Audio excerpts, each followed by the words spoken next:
All right. Hello, everybody, and welcome to the Bearded Gear podcast. This is episode number 10 already, which is a little bit wild that I'm in double digits now. And in celebration of double digits today, I'm joined by Joseph Vero of Vero Engineering or Vero Knives.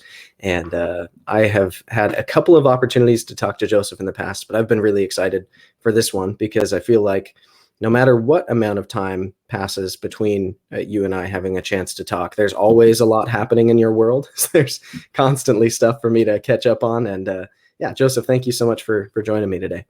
Thanks for having me, man. I really appreciate it. Absolutely. Really cool to be here. Congratulations on 10. That's amazing. Here's to 10 times that. Yeah. In 90 weeks, we'll be there or less, maybe. Awesome, man. Well, so there's this interesting thing that has happened on my channel and my podcast and on other podcasts that I've been on. And it seems like without fail, Brian Brown and I were just joking about this in the episode that we did. It's like, it's kind of impossible to get through a knife podcast in today's climate and not have Vero come up. And I don't say that just to toot your horn, but it's legitimately, it's happened a lot because I think 2020 was kind of like the Vero was kind of the story in the knife world in a lot of ways, at least for production knives. And yeah, so how long or when exactly did you start? Because I always think of you as being 2020, but was it previous to 2020 that you actually kicked off as Vero Engineering being its own thing? Yeah. So actually the knife, I got the knife running as far as prototype goes early 2019. So 2019 I had the knife produced and brought it to Blade Show. So it was probably February 2019 that we actually got it was just me at night after work, got the design going, got it produced, brought it to Blade Show, had it checked out. And it's funny that you say that 2020 was, Vero was in the knife world picture because it's hard to take a step back and see that, right? Because I'm in it every day. It's what I did. And in 2020, I actually quit my job and went full time on Vero. So it was hard to take a step back and there was no barometer for me of success. My knives sold out, fortunately, every drop. They were doing really well in the secondary market, which is kind of a barometer in itself. But it was really hard to go, are we doing a good thing here? Like, is this, because I remember when Boost Blades showed up and the Boost Blade Smoke, I think it was, that was one of the first knives. And I remember it coming out and it being this like, nobody could get one. Everybody was talking about it. If you had one, that was like, you got to show it off that you had that one. And I was trying to use that like at my friends. Hey, is this kind of like, am I like Boost? Like, are we like on Boost level here? Because it was hard for me to figure, it was hard for me to tell. Right. Yeah, I'm sure the perspective of being the person doing it is totally different inherently for anything that you're up to than somebody on the outside looking in. So early 2019, you create first prototype of the Impulse, correct? Correct. And then you take that knife to Blade Show. From there, you kind of decide on who you're going to have build the knives, right? Yes. I had Best Tech do the prototype for it. Oh, okay. Was pretty confident that, I did like CNC and 3D printing prototypes. Like I did that myself, but to actually get the prototypes and I don't have one. I have one of the prototypes for the Synapse here. It's always funny to go back and look at them. But I kind of knew that Best Tech, I was pretty confident that Best Tech was going to do the production run of them. The people over there are awesome. I met them at Blade Show and they were just phenomenal. They were really cool to talk to. You could tell that they actually cared about the design. When I was walking them through my prototype, I had unreasonable expectations. I never did this before. And I'm very particular. I want things done a certain way, and they were really nice about it. They didn't, they said, "Oh, we will do that screw in this way for you because that's how you want it done." And you can't. I mean, when you're having something produced, you can't ask for more than that, right? Especially when you don't have an existing reputation to make them excited to work with you because they know your production is going to sell like crazy. Exactly. When it's your first design, that's kind of a gamble on their end too. Right. Well, kind of, and not really. How the production run goes, they're OEMing, so they would either do a collaboration or OEM. I was doing OEM. Quite frankly, and I say this like I know how this is going to sound. They don't give a shit how the design is, what comes out the other end, because they're paid for. I'm buying that run. If they see something that, they want me to have a second run or another knife. So if there was something that maybe a designer wanted that they actually, a perfect example of this is my clip. So I know you have some reservations about this clip, which is completely fine. And I appreciate you bringing them out and not just fluffing it over. Right. It wasn't necessarily about the functionality of the clip. It was about the fact that they thought that my customers were going to think it was a cheap clip because everybody was doing 3D milled clips at the time. Gotcha. And they were all parallel to the scales at the top. And they didn't have this. And they thought my customers would think that this is a stamped clip. So I was like, no, I think they're gonna the people that are buying this knife, they're gonna understand that this is a fully machined titanium clip. Right. That won't be a problem. And now that's kind of become ubiquitous now with a lot of produced knives like that. So yeah, it's kind of like a tier thing where at certain tiers you kind of expect for there to be a milled titanium clip unless it's a very specific design choice for it to be otherwise. But it's like once you pass, I don't know, $200, like unless somebody really likes a wire clip, you're probably going to see the milled titanium because that's associated with like a value metric of that spot, I think. Right, exactly. Perfect example. The Ace Ace Grand, Ace Grand has a wire clip on it. I love wire clips. They're so functional. They go towards everything that you like in a clip. Yep. Where the hot spots, it's really nice in the pocket. It doesn't scratch anything. So the design choice to put this on, I may even use a wire clip at some point. It's fantastic. I would love that. Yeah. and the people that are buying that knife will know that its purpose it's meant to be there for that specific reason. Yeah, function over form. Yeah, exactly. I don't plan on getting away from that clip anytime soon. My milled clips, I like them a lot. You'll be very happy to hear that I am changing some aspects of it. I don't know if I could show this to you yet. All right, I'm gonna show it like this. Let's see if you can see there. Hold on, let me see if I can get. So here, the clip, a little bit more clearance inside, not a whole lot more clearance. I know that was kind of a thing, but the tip of the clip plateaus off. Yeah, it plateaus off. I did that on the fulcrums, right? So that's how all of the fulcrums are designed. They all have they're all kind of bent down here. See, I do this. I can see it. Okay. Yeah, so it's a slight tapered to make it parallel to the frame, so that's not sticking out as much. I've been doing that since Gen 1 fulcrum. I like it a lot. Little bit of trade-off, not as easy to put in your pocket, but then again, it's not as much of a hot spot. So moving forward, we're gonna test that out a little bit more. I can't wait to show everybody that knife that I just kind of showed you guys. It's You're gonna have a whole gang of people pausing and trying to figure out. Yeah. It's not gonna be hard to figure out because it's expected to come soon. You said this is probably dropping this week, right? Yeah, this will go live Wednesday morning. Okay, I can't show you that knife then. Fair enough. So now that's funny because I have a fulcrum and I never noticed that the clip was slightly different. But I also, that clip or the fulcrum lives in my fanny pack. I very rarely put it in my pocket. So I'm Gotcha. hardly ever using the clip, but I've kept the clip on it, even though I have options, because it looks so cool since I have the white with the black clip, like the Stormtrooper Yeah, setup yeah, on yeah. it. I can't like not have the clip on it because it looks so good.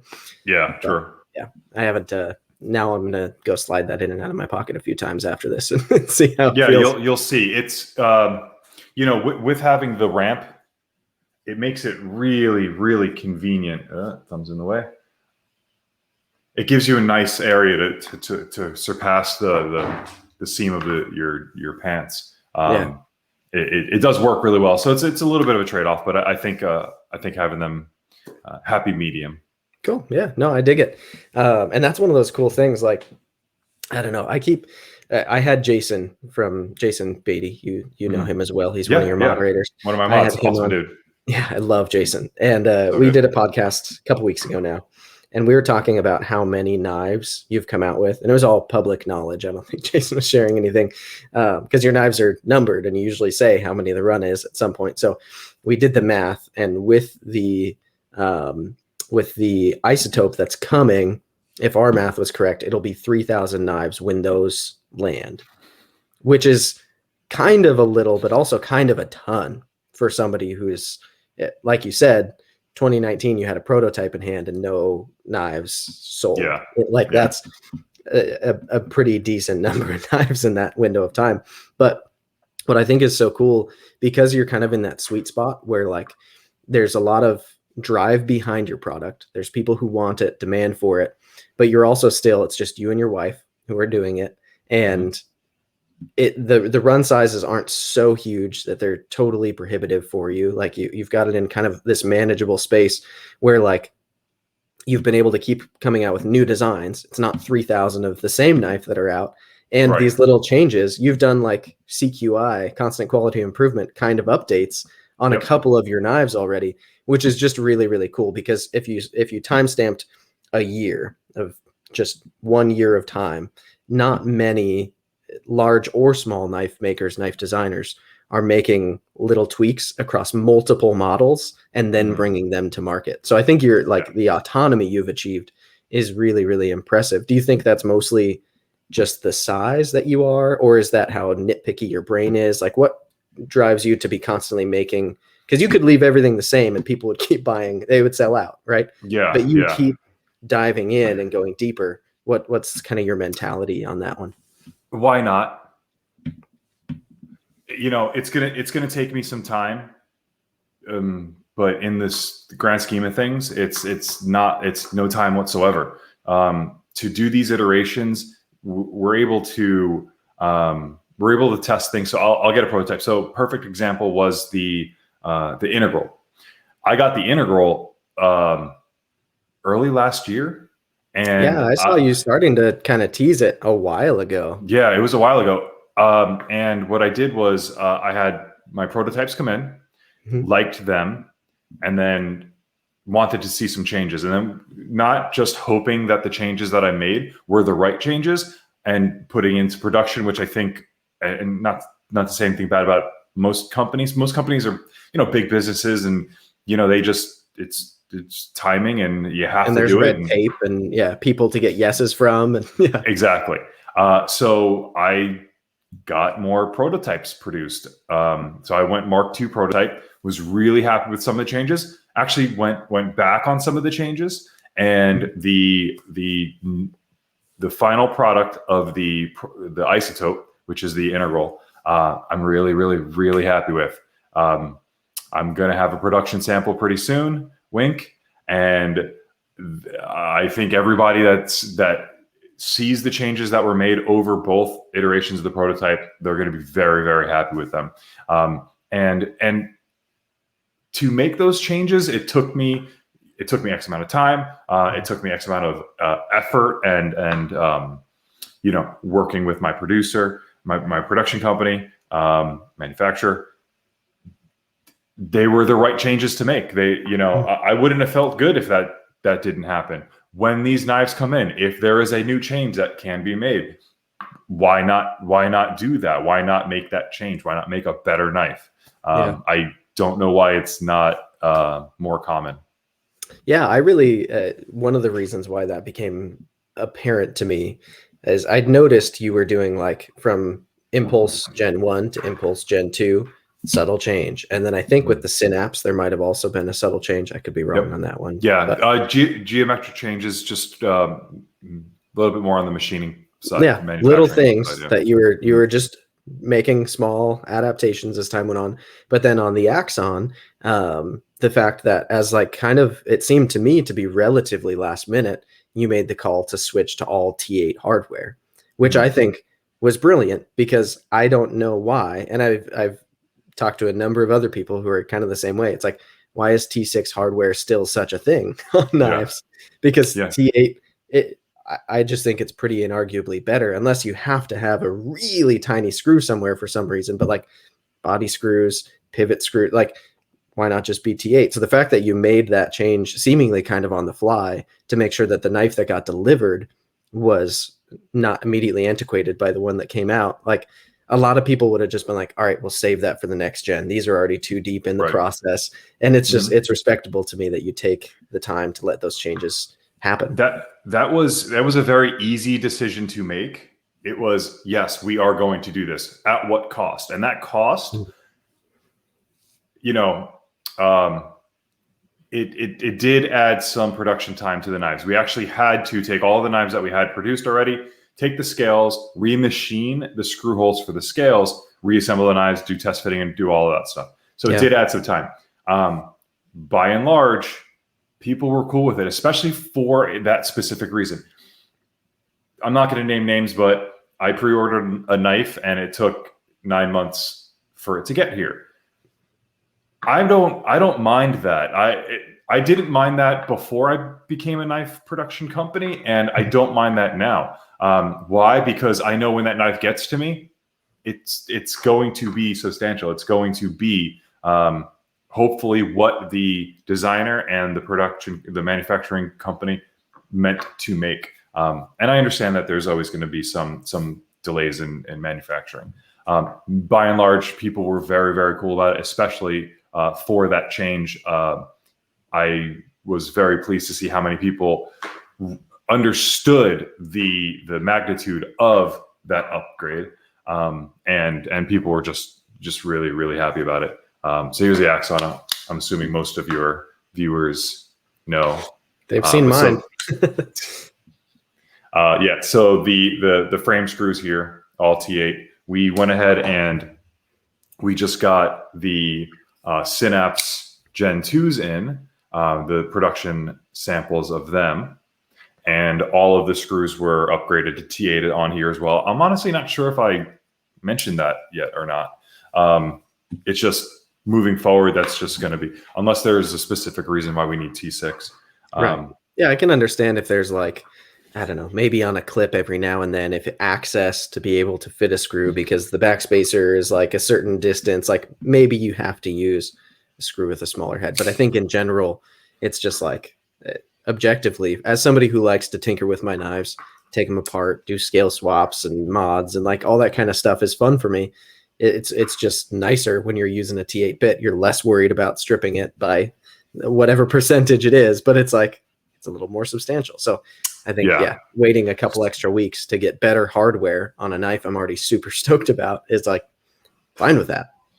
And it also served a mechanical purpose as well. Having T8s means the screw head is larger. Having a larger screw head gives you more surface area, holding the scale down. And if you were to have, unfortunately step on a knife or have it run over, which somebody already reached out to me because their knife was ran over. Renegade?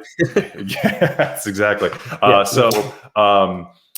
Then it will probably fare better because it has the T8 screws in it as well. Yeah. I think a lot of people might say that a lot of my knives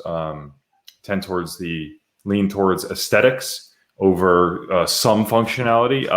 It's always a cost benefit ratio, and if everybody just made an perfectly functional knife, we would just be making Spydercos.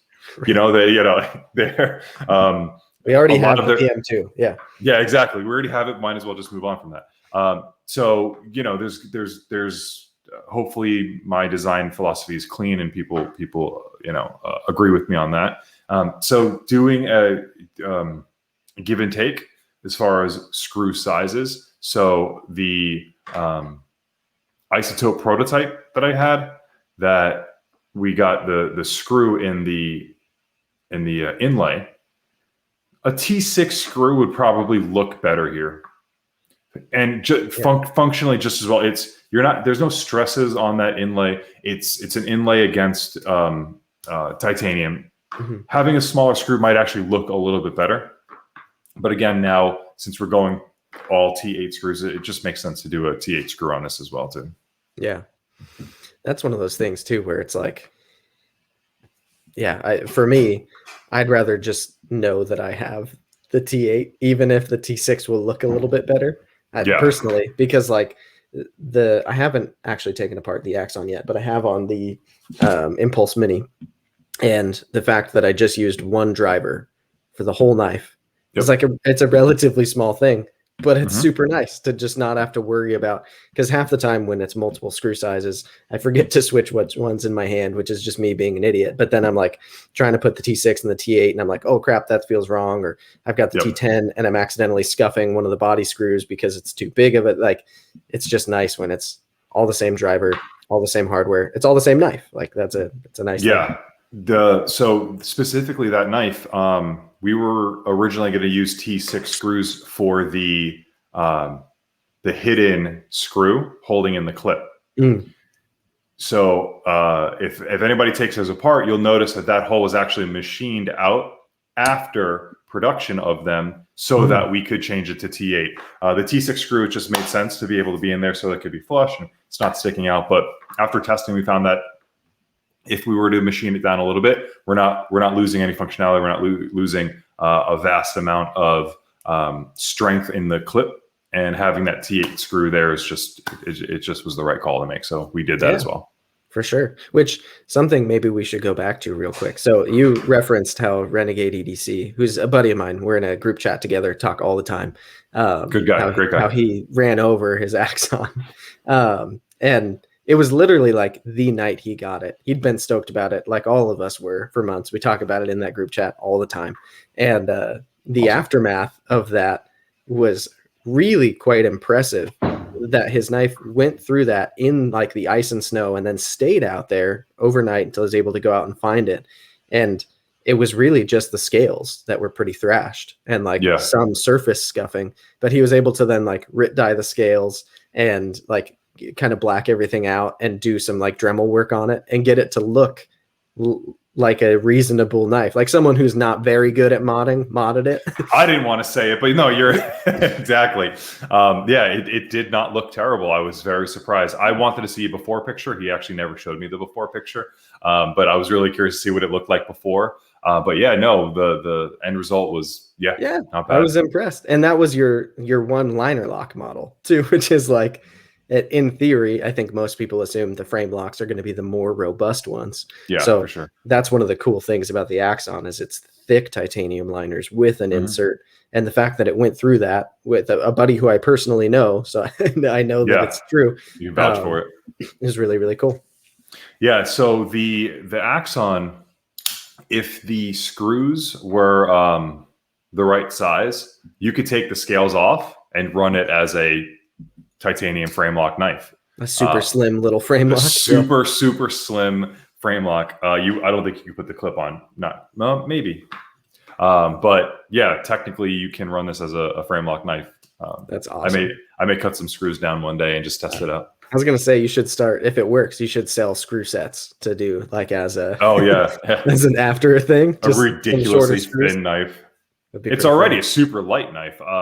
I'm really happy we were able to get the weight down on them to what we did. The titanium frame lock or liners, because they're fully nested liners, they are fully milled out. I mean, wherever we could take weight off, we did. Yeah, there's a lot of weight reduction in there. Yep. Yeah. But I don't think it really. So I still think it's a really well balanced knife. right where you hope the center of gravity actually is. A lot of that comes from the full titanium backspacer. Helps out with that quite a bit. But yeah, I'm really happy with how this turned out production wise. Yeah, one of the first things I noticed about it was how light it was, because I wasn't expecting it. That's one of those things that's like, it's hard to describe as a reviewer. There are certain knives for me that when I see them in photos, when I look at them on the table in front of me, I expect them to weigh a certain amount, because the brain just associates it with other knives that I've held. Now that I've held an obscene amount of knives compared to a normal human being, I feel like I'm pretty good. Like if I were to like guess how much that weighs, I'd be pretty close a lot of the time.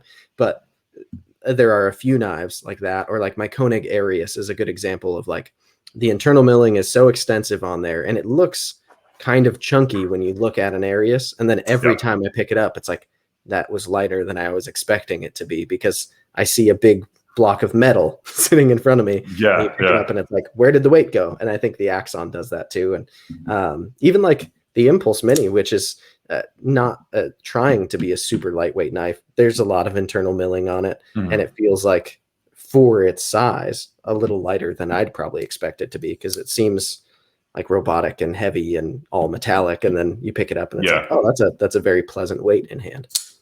Yeah, I actually lean a little bit more towards having heavier knives. I like the robustness of a larger knife. In fact, when I got my Gen 3 Arius, I think that's when they started doing the milling on them. I had 2 Gen 2s before that, and I had to get rid of it. It was too light. You preferred the heavier ones? Yeah, absolutely. I wish that there was a medium, because then when I went back to the Gen 2s, I was like, oh yeah, it is a little on the heavy side.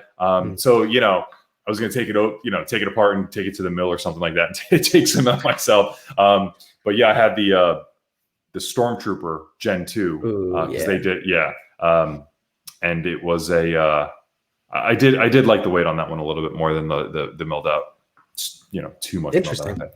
So we're going to talk a lot about some more of your knives for sure. But I was curious, as I was kind of thinking about this happening today. I know that before starting Vero, you'd been into knives for a while, correct? Oh yeah. And you were kind of a collector. You had a pretty diverse collection, I would say. Has your collection changed a lot?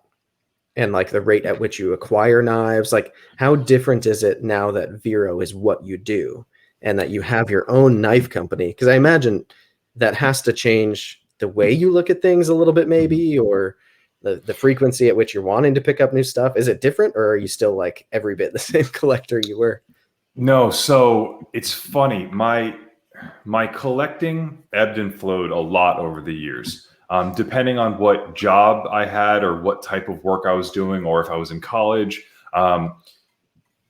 It was very interesting to look back and see kind of what my collection looked like throughout the years, and how it changed, and what I could afford at the time. I was the type of collector that would have a set amount of knives and would rotate some of them out. I would trade and sell and buy, and it's a great way to see what you like and see what you don't like. But my collection never really just sat the way it was. Right. It did that in 2020. I barely bought a knife in 2020 because I couldn't carry them. I had to test my knives. I had to put my knives in my pocket. And I know it's weird to say like had to. Loved it, loved every minute of it. The prototypes that I got to play with and test out, it was one of the coolest things. But I did feel that collector portion of me missing a little bit. Like it just didn't. I couldn't look forward to knives really being released like everybody else, because if I got them, they would go in a knife. They would go in a knife case, and I really wouldn't be able to enjoy them. So that being said, it definitely eased up a lot specifically for that. But I mean, I still got the new Zerks. Zerks. Yep. absolutely phenomenal. Seriously, Sweet. it's just a great knife.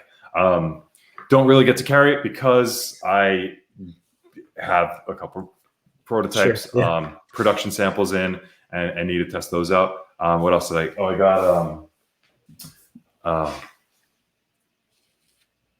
Sharp by Design, The Evo. the Evo. Yeah, I think Evo 2. Awesome knife. Really enjoying that one. So I'm getting some things. Oh, I have. Speaking of Evo, I have a custom knife factory Evo coming in also. You are gonna love it. That's what people are just randomly messaging me and going, "Hey, you should get an Evo 2 because I think you'll like it." And I'd be like, "Well, I have They one." aren't lying. Mike is sending me one from Russia right now, which is awesome. I can't wait. I'll have it in a couple of days. So I do get to look forward to those types of things, but it's one of those things where if you love chocolate and then you get hired as a chocolatier, but is that what they're called? Person, it's like your relationship with it inherently has to change. Yeah, it does. It does. But you still can love chocolate. I mean, I love collecting knives, which is good because, it's a weird thing. Like I thought about it today that I pulled out the prototype that like nobody else has this. Mm-hmm. Like how cool is that? You get to get an exclusive knife that only a couple of hundred other people, like I have the one thing here, like that's pretty cool. That's way cool. Yeah. It's funny because prior to me starting my channel, I collected much like you do, or like you did, where it was like constantly buying, selling, and trading, revolving things out. I kind of kept a core, like 20-ish knives at a time. And if I wanted to bring new stuff in, that meant I kicked other things out. And it was really fun for me. And when I found something that I really liked, oftentimes it would be in my pocket pretty nonstop for weeks at a time, right? Yeah. But now that I'm on the side where I'm constantly bringing in new stuff to review and I'm always working on the new things that are coming across my table, I have like the opposite problem where I don't have time to bond as much with some of the knives that I love and that I like get amazing reviews. And I kind of wish I could just keep putting in pocket all the time, because by doing that, I'm stealing time from the thing that I need to be figuring out and thinking about and spending time with so that I can speak about it in a coherent way and not be a liar who's talking about its performance without carrying it. So like, it's funny how the grass is always greener sometimes, where it's like a lot of people would kill to have as many knives come across and go through their hands as I do. And I get that. I'm not complaining for sure, but it's also like, oh man, but I'd love to be carrying that Evo 2 more. And as soon as I finish that review, like maybe every couple of weeks I'll get to carry it. And that's across a bunch of knives in my collection that I really want to carry. Like I finished the Axon review and I snuck it in pocket one more time after, because it was like, I want to keep carrying that thing, but I finished the review. Luckily I'm in the process on the Impulse now too. So it's like, I have something very similar in the pocket, but awesome. It's an interesting, it's like, I was in the car business for a while. And my entire life, I've really, really loved cars, been super into them. And I like doing automotive photography. And there's like there's multiple sides of automotive that I really like. But when I worked in dealerships selling like really nice cars, like I worked for Audi for a while, and I'd get to drive anything in the lineup. I drove R8s, I drove RS7s, I drove crazy stuff, which like a lot of people would dream about. But it's different when you're there every day and that's what you're doing. You still appreciate it. It's like if you're into chocolate and you become a chocolatier, you don't stop loving chocolate, but you do look at it differently. So that's interesting. Would you say in the time that you, like, since you first designed the Impulse, your line, I think has a certain vibe all the way across it, and your knives all seem like they've got your identity in them. But do you think since designing that first knife and now having X amount to market, I'm sure another X amount in the pipeline, has your design language or your design philosophy, has that changed at all? Or are you still just kind of getting all of it out that was already like in you when you started with the Impulse? So it's hard to answer that question because when I designed the Impulse, I designed multiple different knives before I actually ended on that version. I iterated the Impulse from a completely different knife to the knife that it is right now. So the my design language like started and just immediately changed. Like literally overnight, I would come back to the drawing and go, no, that's not right. Then I would change it and go, yeah, that's right. So literally overnight, my design, like I would look at it and go, why did I do that yesterday? That's not good, And then, that was a big part of my process, though. It was stepping away. It was not looking at like the Axon. When I ended up designing the Axon, I mean, it looked like the Axon when I first drew it out. I could not stop thinking about it. I kept going away and coming back and expecting to go, no. The angle on, I mean, you guys don't know how much I obsessed over the radius here and the angle between the swedge and I kept going back and going, is that perfect? And there is no perfect because it's always subjective. And then, tomorrow me might have a different opinion, but this was pretty much this from when I designed it. I just did a lot of tweaking to it and just kept coming back, expecting it to be changed. That being said, other knives like this, well, actually Synapse is a good example also. This, once I did get the overall aesthetic of this knife, this barely changed as well. Now, how I am designing new things, I'm actually not drawing them in CAD first. I'm drawing them digitally with a stylus, and I'm able to iterate aesthetics much faster. I bet. I could just change something and alter it in the slightest bit, and see in CAD, it actually worked out really well because everything was a number.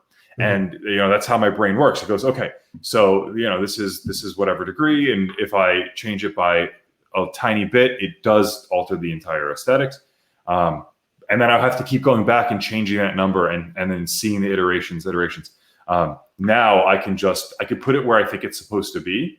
Yeah. And then ultimately add the numbers to it and dimension it.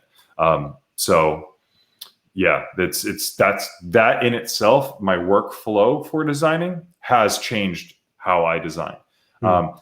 I think that the next couple knives that come out, they're still going to have the same design philosophy. I don't think that's going to change as much. I want clean aesthetic knives that function well, and hopefully that stays the course. But there's going to be some different design. I mean, if you look at this, like you said that you had the Axon in your pocket, and you're getting to now transfer over to the Impulse to do a review. And you said, I'm going to have a similar knife in my pocket. There's nothing similar. I don't have an Impulse on. There's nothing similar about those two knives. True. They're so inherently different. But you yourself said they both feel Vero. They feel that's the aesthetic, that's the feel of the knife, and they couldn't be more different knives. Right. So opposite blade shapes. One's opposite blade shapes. Yeah, exactly. Yep. One has milled pockets on two sides. One has on one side. One's a rear flipper. One's a front flipper. They couldn't be more different knives. But hopefully, there is that.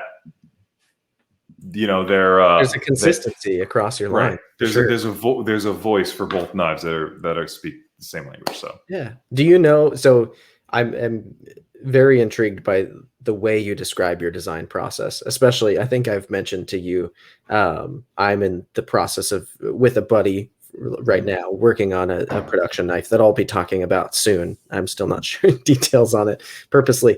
And I'm sure people are getting sick of me like hinting at it, but Do you, for you, is there a time when like you have a marker of knowing when something is done?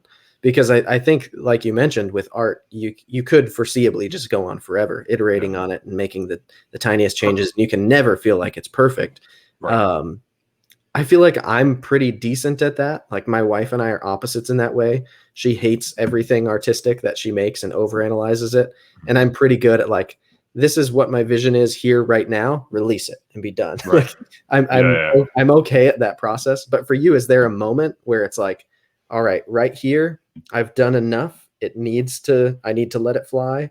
Or is that a moving target on every knife where it's just arbitrary? Somewhat moving target. Uh, I'm never happy with anything. And I think that's a good thing, because when I am happy enough, that says a lot, right? Because then I know that if I did have to, hit the print button right now, and that goes to press, I know that it was good enough. It may not have been perfect in my eyes, or I knew that if I spent another 2 months on it, it may be a completely different thing at the end. But theoretically, I would like that one better because I iterated to that spot. Mhm. So, I think there is a good enough. Like I said on the Axon, it was organic. It was I printed out on a piece of paper. I usually print out my knives, 3D printing them. So here's is this the Impulse 3D printed, Mhm. and loved the form factor, loved having it in my hand. The Axon, I loved looking at the 2D drawing of. I kept going back and I'll print it out, and then, I'll have a pen and I'll be like, let me just, no, I like it. And I would just put it down and I would walk away. And, it's like it was very odd that was that one was good enough for me, and as Yeah. close to perfect as I think it could be. That's awesome, dude. Yeah, I've always enjoyed every pursuit that I've ever made in like an artistic sphere, even like in school. If I took an art elective or whatever, I always just found I vibed with that type of activity. And so, yeah, I think it's really cool the way you describe it, because your brain, I think, functions in a lot of ways pretty different from mine. You being an engineer, like you said, numbers make it easier for you sometimes in the design process. Yeah. That couldn't be further from true for me. But the fact that it's the same process just being done a different way is really cool, because your knives, I think, kind of scream engineering, like that's your background. Yeah. And they have this almost robotic sensation to them, but they're still like enough organic that it's like it's this cool blend of like a knife guy who's an engineer, and it shows in your product. So yeah, it's cool to kind of see in your head a little bit on that one. So now at this point, to market, you've done the Impulse Mini, you've done the Synapse XL, and you've done the Axon, Mm-hmm. and the upcoming will be the Isotope. Isotope. Mm-hmm. So that's already 5, about to be 6 unique models. And within some of those, there's generational differences. Like Impulse Gen 1 is different from Impulse Gen 2, but they're the same knife, right? Right. So that's about to be 6 models. And then you, from what I gather, have more than a couple that you've already kind of, or at least in the process of designing or have designed. Am I far off there? Or So I have the Neuron, which is the double detent. Looks similar to the Axon. It's it's like a baby Axon with it's a like lock. like a baby Axon. And that is in the prototyping process, Okay. and I should have that very soon. I'm really looking forward to getting that in hand. I have the Synapse Mini Mm, and an Axon Mini, both in production right now. okay. So I guess technically 5 released.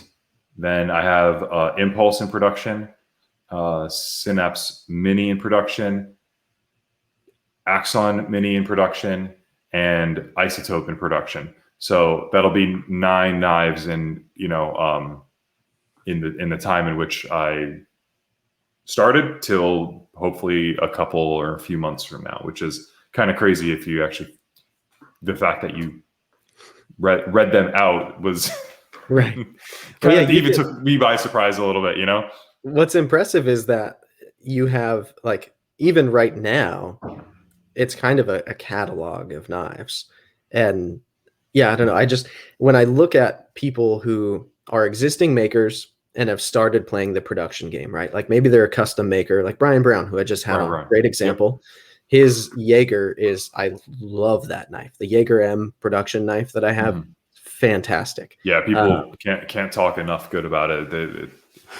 Really, really good, right? Yeah. And he's been making for years, and he has a couple of custom models that he offers that people can get on his books for. And then now he has the one production model with another couple on the way, because there's a fixed blade coming, and then he's got another folder coming, the Raptor.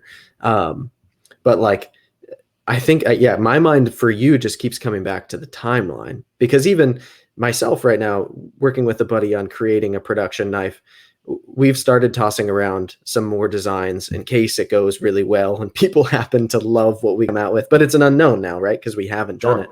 Yeah. But like, the rate at which you didn't just release a product, but have released 5, about to be 6, about to be 9, is like, it's a different method than I think most people had done before you. And I think that's part of why in 2020, so many eyes were on you and your brand, and why the growth was so rapid and the secondary prices were so high.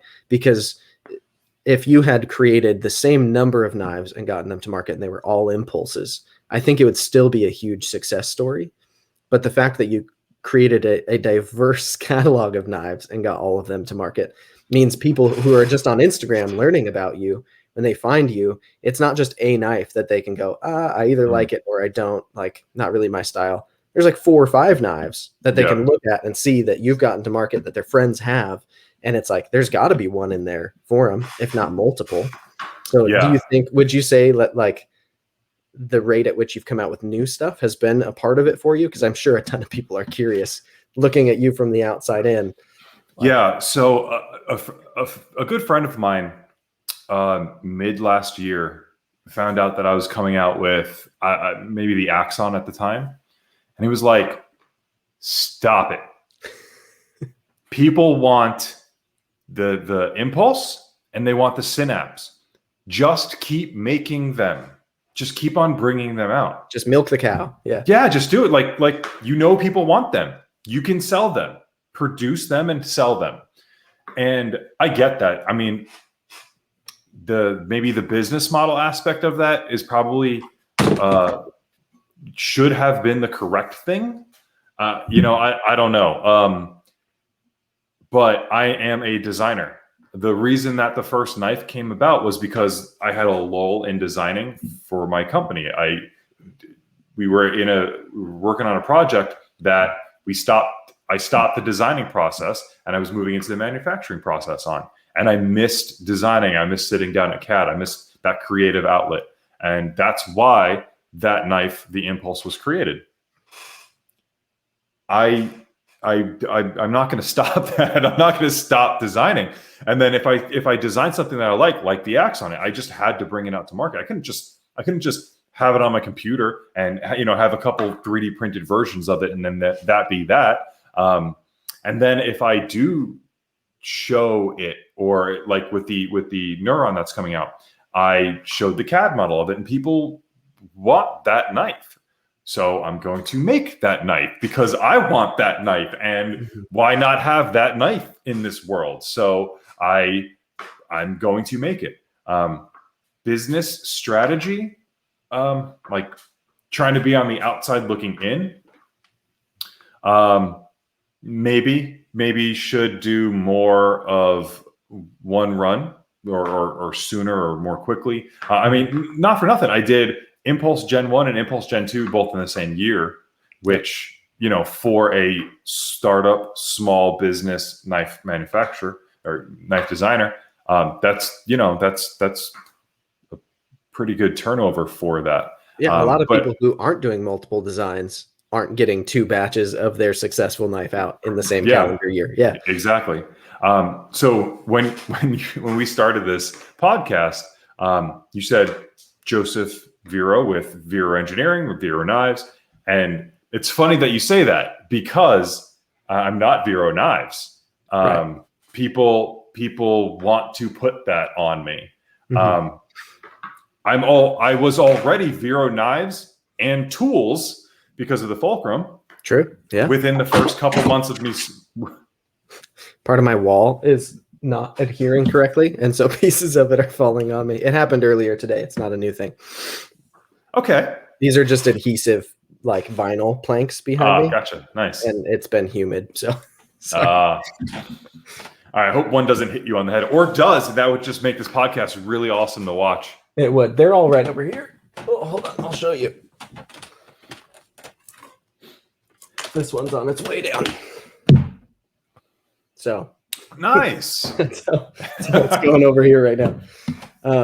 Sorry, I didn't mean to have my wall cut you off. It's okay.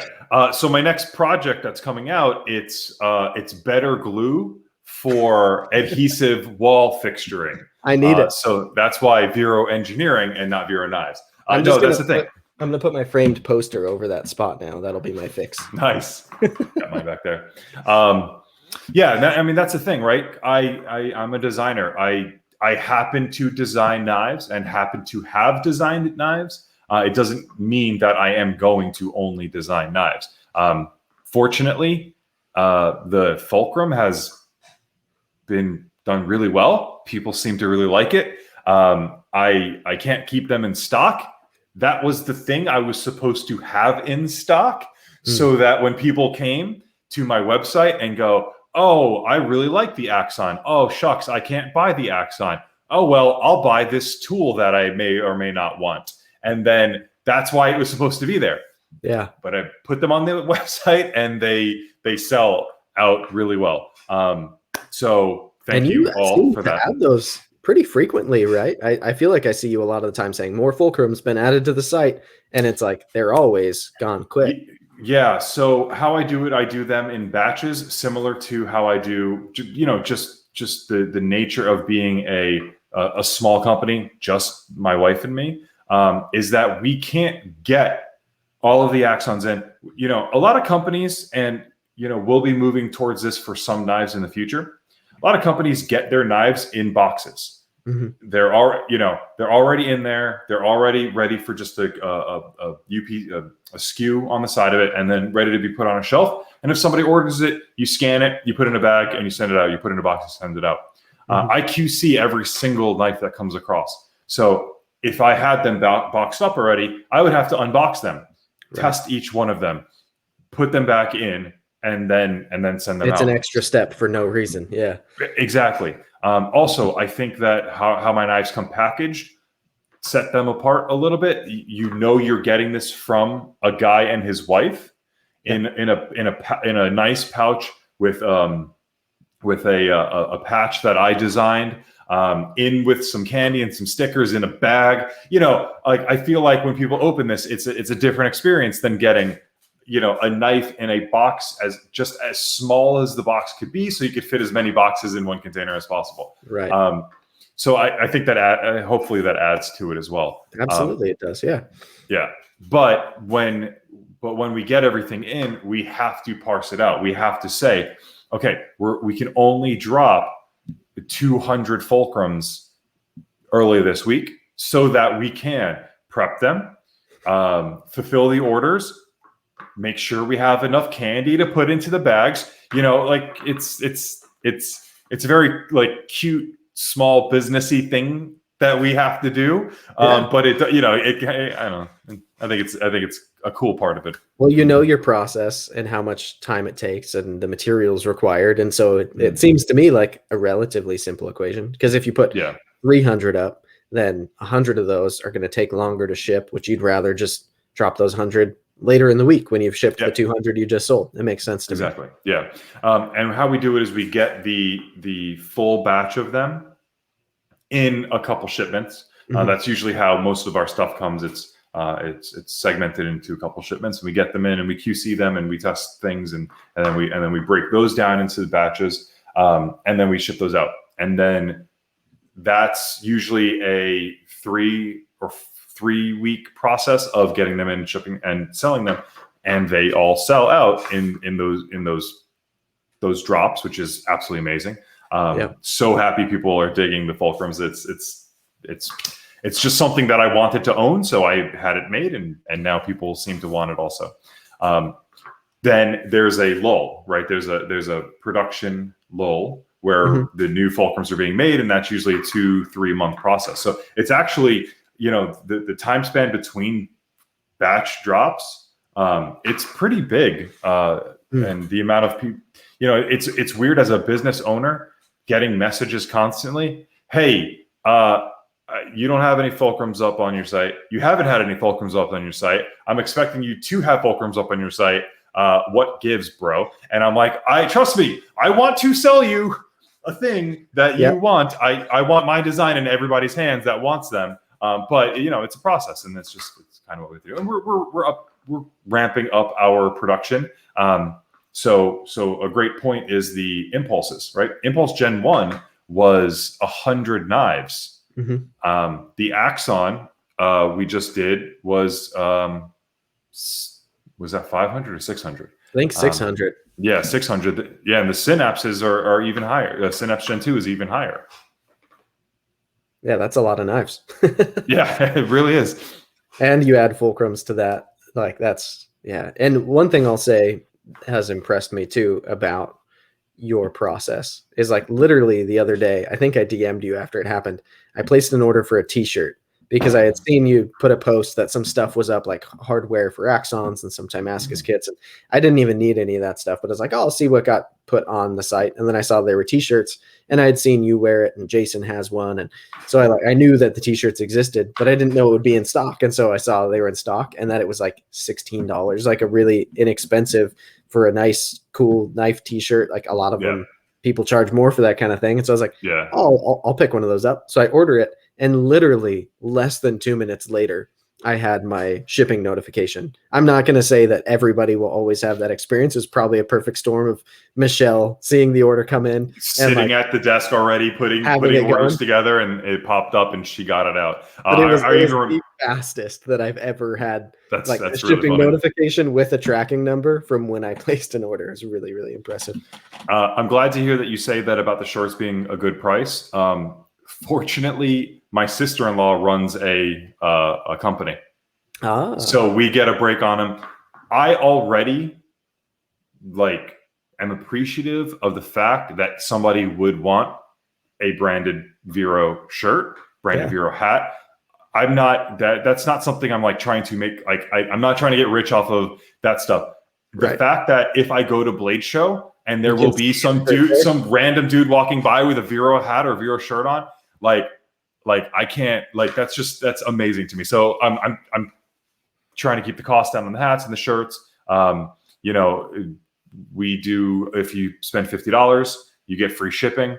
And I think that's lower than, a lot of people do. Also, I just, buy a hat, a shirt, and a clip thing from this, and you're there.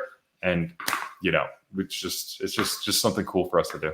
I love it. Yeah, no, I think it's great. And I'm at a point now where knives are kind of my life more so than ever before, with this being what I do now. But even then, I don't have that many knife t-shirts. I've got a BGM knives one. I have some Spyderco ones, and I'm trying to think if I have an OZ or Oz Machine Company one, but I'm not letting myself open it until I get a Roosevelt because I feel weird about wearing a shirt for a knife that I don't own. But yeah, I wish more people would do that kind of thing, because as somebody who is an enthusiast in this sphere and who's into this stuff, I really appreciate it when makers that I offer those little things, those add-on products that make it feel like you're more of a part of something. And I love your knives. I like being in your Facebook group. I like sharing pictures of your knives. I I'm a fan of your company, and so of course I want to wear one. And I get it from your perspective too, because if I saw somebody walking around in a bearded gear t-shirt at a someone I How didn't cool would know that be? Yeah. blew my mind. But yeah, that's awesome. I'm still waiting for the day where I'm just walking around and, you know, I see a Vero clip sitting out of somebody's pocket, you know, walking in a park or something like that, like just some random dude. If that ever happens, I'm going to make sure that I get that person's information and I'm going to send them a fulcrum or something. Because the first time that happens, it'll be just one of the coolest experiences of my life. I remember the first time I saw somebody with a Chris Reeves clip in there, and like that alone, there's no reason for me to care that much. But I was like, and it was a colleague that that came in to do a tour of our offices, and I was like he not only, you know, you see people with Kershaw's, which is for sure. Kershaw awesome. and Gerber and all that kind of stuff. You'll see a lot. Great. You see it all the time. You don't see a Chris Reed, a Sabenza in somebody's pocket. You know, you have to know. Yep. You know, you have to be in that world. Either somebody who's really into it likes you enough to buy you a very expensive gift, or you yourself are deep. Yes, exactly. People aren't just haphazardly spending $450 on a really nice knife. Yeah, exactly. And that in itself was just awesome to just know that person was in this world. But to see somebody with a Vero that'll be a really, really cool experience. I'm looking forward to it. For sure. So I know we just passed an hour. I want to be respectful here, but I do have another question for you. Yeah, shoot. So Yeah, no problem. One thing that makes me curious, part of it just kind of being your story and me observing the fact that you last year went full time, and not just you, but your wife as well. And you guys are doing that together, I think is really, really cool. But is there a typical day of you guys working at Vero Engineering, or is it like super cliche and every day is different? Or like, obviously I'm sure if a box of knives arrives, then it's all of a sudden you guys are shipping department for a couple of days or more. But like, is there a typical day-to-day like routine for you guys, or how does that work becoming self-employed for like tiny, as in being 2 employees, knife company? Yeah. So how this happened was a very interesting turn of events. We lived in a smaller house, and we just had our second child. And we very quickly, with COVID, realized that house was way too small for 2 rambunctious little boys running around. We didn't have a pool, you know, and especially during COVID time, we didn't have like an outlet to go outside and you know, we bought a trampoline, and that goes old really fast. So it pushed us to finally pull the trigger on looking for a new house. And one of the requirements was that it had an office that was conducive to running a small business out of at night. Because at the time I still was working a day job. So we bought this house. We love this house. Has a pool, has an office with like floor to ceiling glass panes looking over the pool. So I could work in here and see the boys playing and, you know, doing all that stuff. So the plan was this room was going to be our office. Your headquarters. Yeah, the headquarters. This was Vero Engineering for about a month, because we very, very quickly realized that 2 things. One, when we got a knife run in, we were out of space. We were using the mother-in-law, you know, one of the other bedrooms, we call it the mother-in-law suite, even though, you know, it just is. That became Vero Engineering office number 2, and Michelle would be in there doing some stuff while I was in here doing some stuff, and it just didn't work. So I don't stop working usually. It's just, I come home, you know, from my original, you know, when I was working a day job, I would come home and come into the office or, sit out on the couch so I could be with the boys while answering emails and doing all that stuff. So I did not stop working. And having my office right here meant that on the weekends, I didn't stop working. I would come in here and I would finish up designs and work with the manufacturing, all that stuff. It just didn't stop. Getting an office did two very, very big things. It separated house and job to an extent, because my job is on my phone. This is where I interact with social media. I hope that, people watching this can agree that even now when I am substantially more busy and I have substantially more followers than when I only had, a couple thousand, I still interact with everybody. If somebody wants something and has a question or just, literally just wants to reaction to one of my things, I stop and I interact with everybody.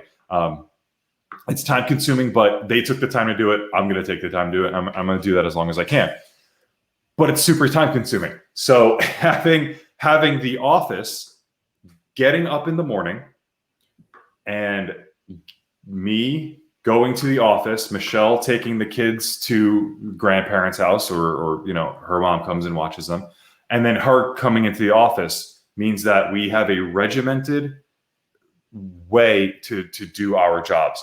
I have my office, she has her shipping center, and she goes in, she starts answering info at Vero Engineering emails. I check, and usually I wake up in the morning and check my emails from the manufacturers. But it's a visceral home now and life separation, work life separation. Yeah. But that being said, she still answers emails while she's here. I still don't stop working, but hopefully I try to separate it a little bit. If I stop working, in my mind, everything's going to go wrong and the company's going to fail and all of this was for nothing. So I'm just going to keep working until I feel confident that that's not going to happen. So that won't happen. No vacations for a while for the females. No vacations for a while. No. But no, it really is. I didn't expect to enjoy working with my wife as much as I do. We really do have a good time. We're very food people. We love eating different foods and getting good foods. And, I think that's one really cool thing is we found really good restaurants around our place that we can, order from, small little local restaurants, which is amazing. So we get to have lunch together and work together. It's nice. We are really enjoying this. This is so different than we could have imagined 5 months ago that it was going to be. For sure. And I'd imagine 5 months from now, things will probably be different than you're planning for right now, because that's the evolution of it and the way things are trending, Yeah, we're growing. We're growing into, we can see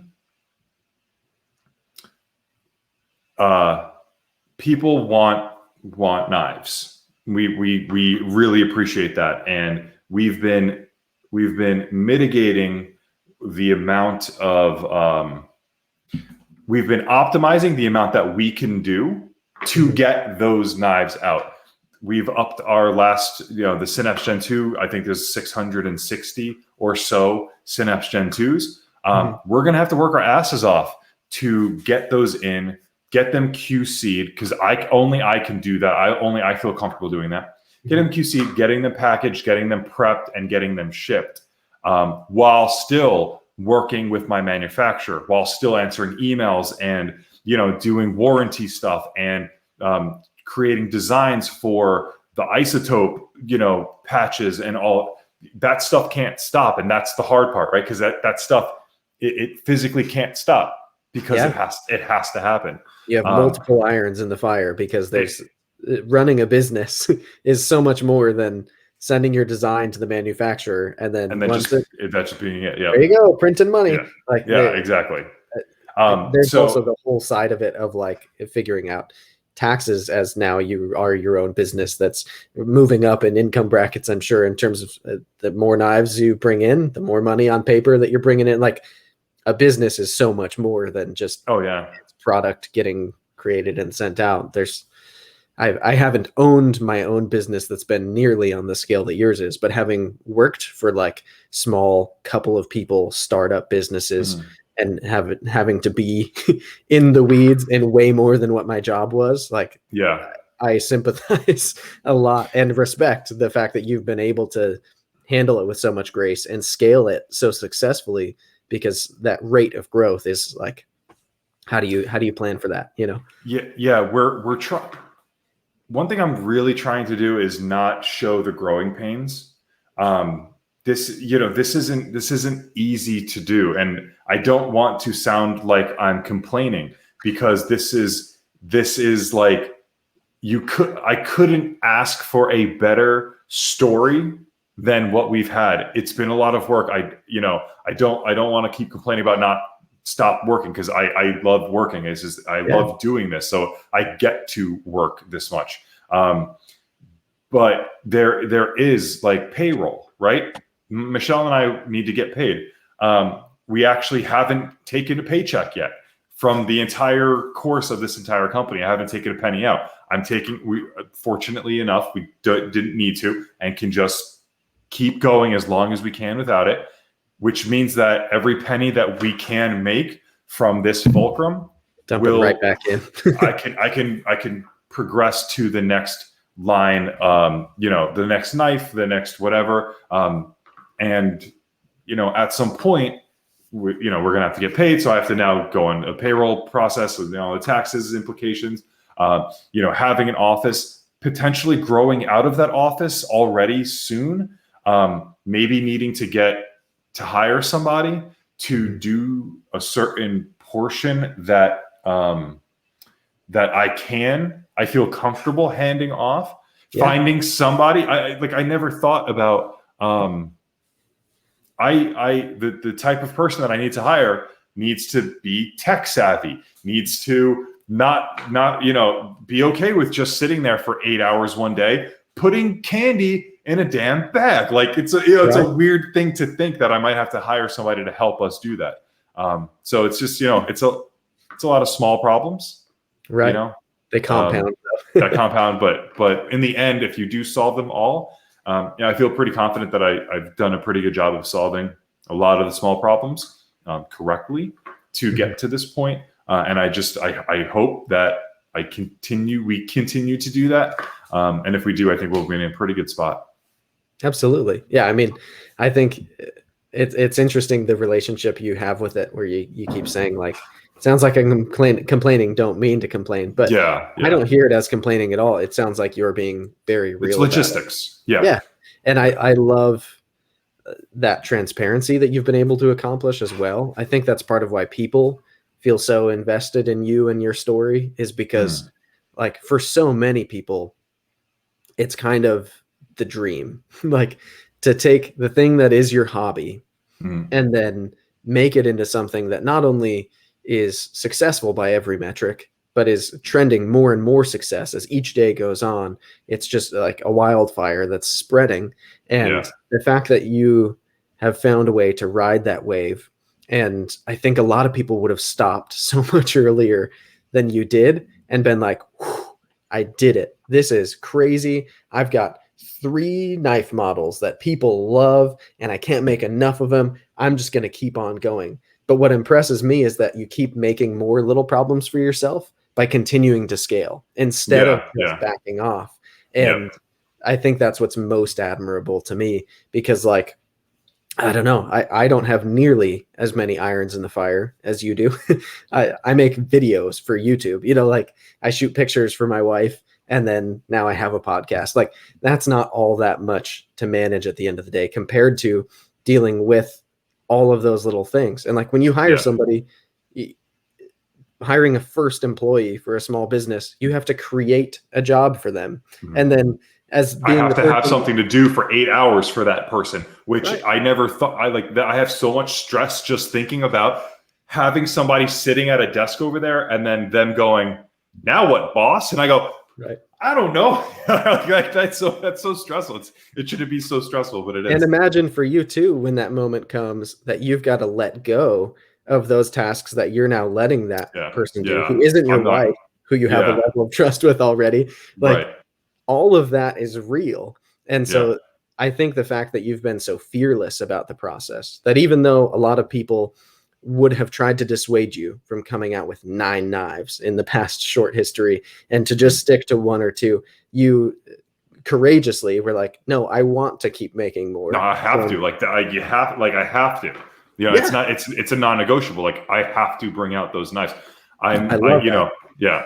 I my wife used to yell at me for working too much. And she understands now why. Like, she realizes that 12 months ago, when I left my office, my day job, and kept working, this is where we got now.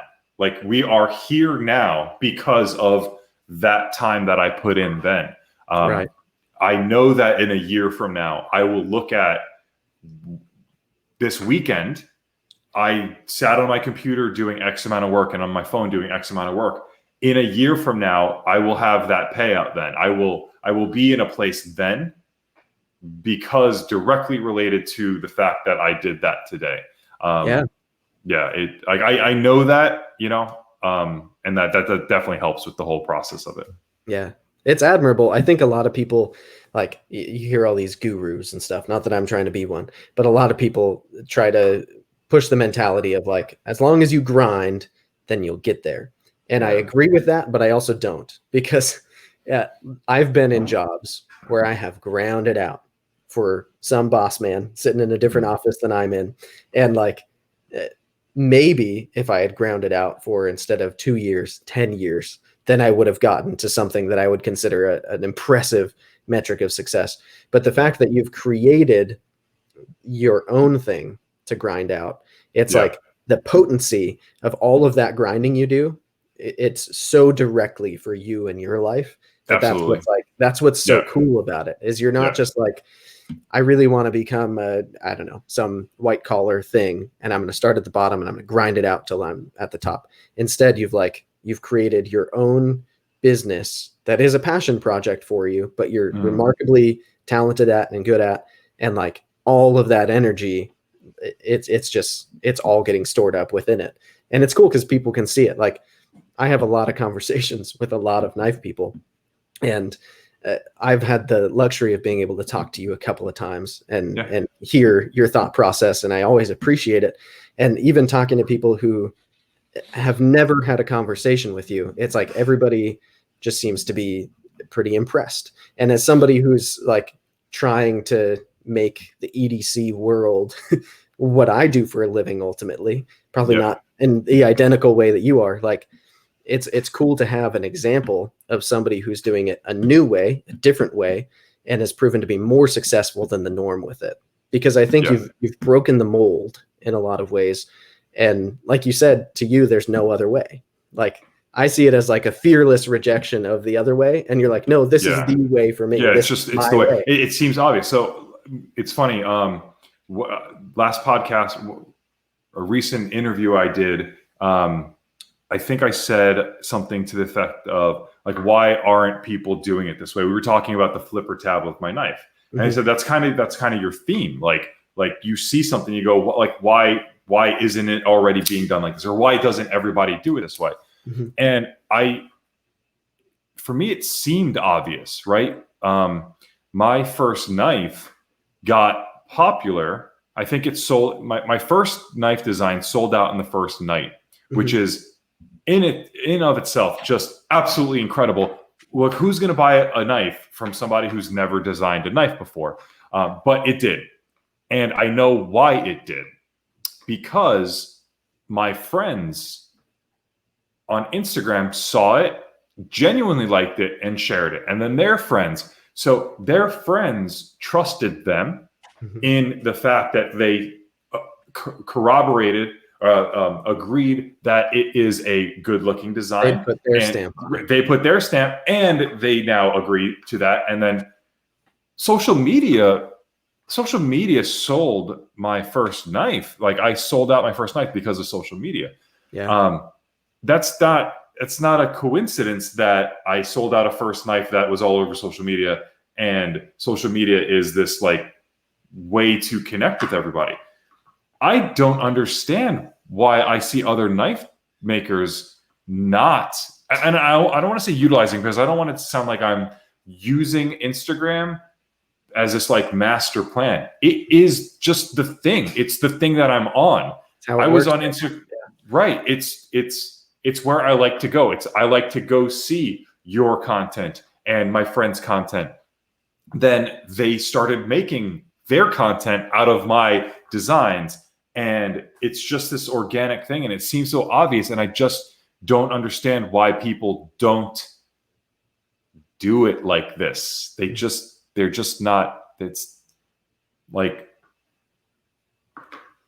it seems obvious. Like, it seems like just do it, but it doesn't seem to be happening as much as I kind of expected it would. So Yeah. That's one of those things too, where it's like, I don't know. There are certain endeavors I've taken in life where I've tried doing something, and it's illustrated to me how many people don't all think the same.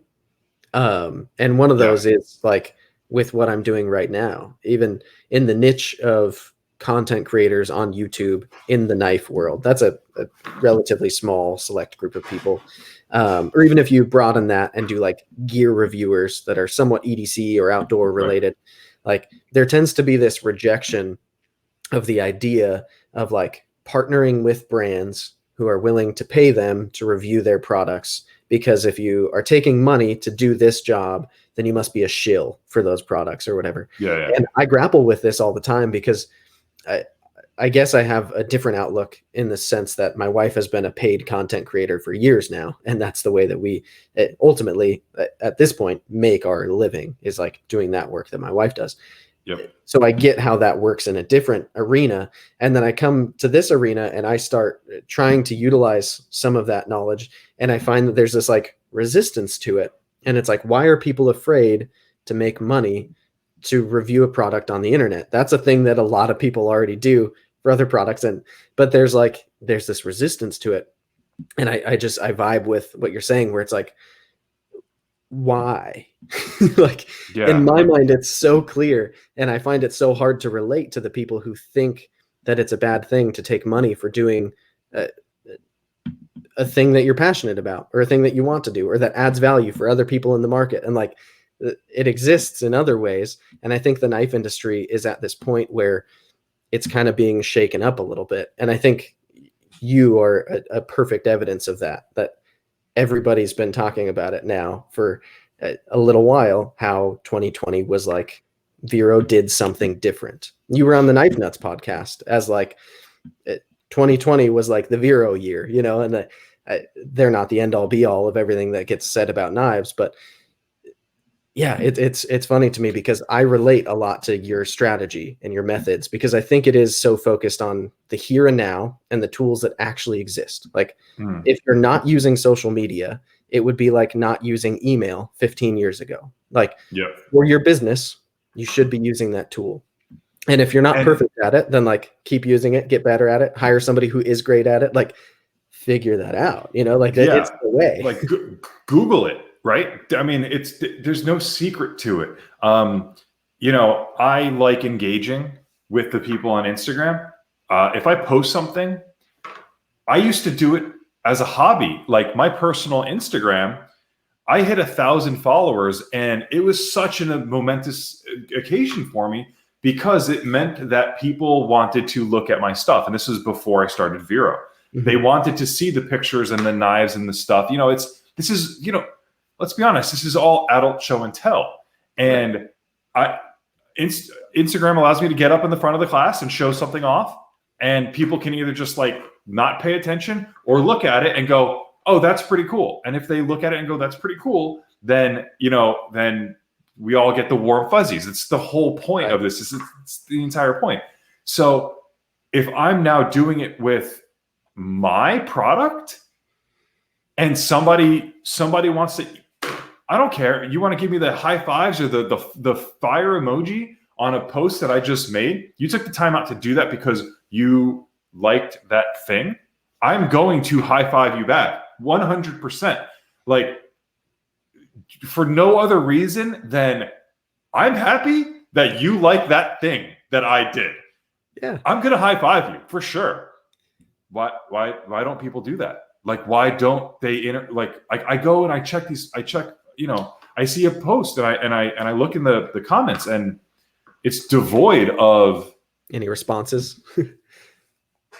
Yeah, I don't get it. Like, I also understand that in the knife world, there's a certain expectation of machismo. Yeah, like you have to be manly to do this. You have to be Emerson. You have to be knife fighter guy. Dude, I'm a dad. I like knives and cooking and tech. Like, I don't have to go hand-to-hand combat somebody to hope people like my knives. I work in an office and I open Amazon packages with my knives. I'm going to make a knife that's super good at opening Amazon packages because that's what a lot of you guys do too. And I don't have to pretend like, oh no, guys, this knife is so good at cutting people open. Like, that's, like, I don't have to pretend. Like, I don't have to do that. That's not my thing. So right. I don't, I'm not putting on a show. It's just that's me. I love that. Yeah. The first phone conversation we ever had when I was in the process of reviewing the Synapse and the Impulse with Jason, which Jason had loaned to me. It stuck with me because I loved that you said when you were creating the Impulse, Tantos were out.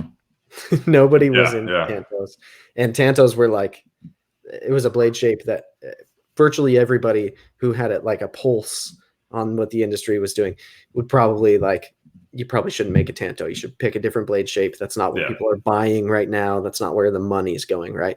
But you wanted a Tanto. It had to be a Tanto. That first knife had to be a Tanto. I mean, yeah.